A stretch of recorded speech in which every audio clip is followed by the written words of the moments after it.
Saviez-vous que ce jardin parisien a longtemps servi à enfermer des mineurs? Connaissez-vous ce square au secret oublié? En effet, ces deux guérites à l'entrée ne sont pas décoratives.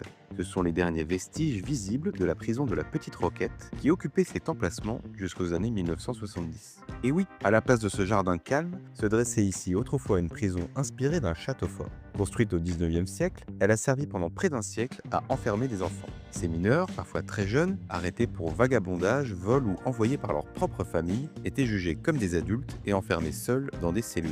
Ce n'est qu'à la fin des années 20 que la Petite Roquette change de fonction et devient une prison pour femmes. Elle le restera jusqu'à sa fermeture définitive avant d'être démolie en 1974. Le square est alors aménagé en 1977 et aujourd'hui c'est le plus grand jardin du 11e arrondissement, avec ses parterres de fleurs, sa fontaine en cascade entourée de palmiers, sa passerelle et son belvédère.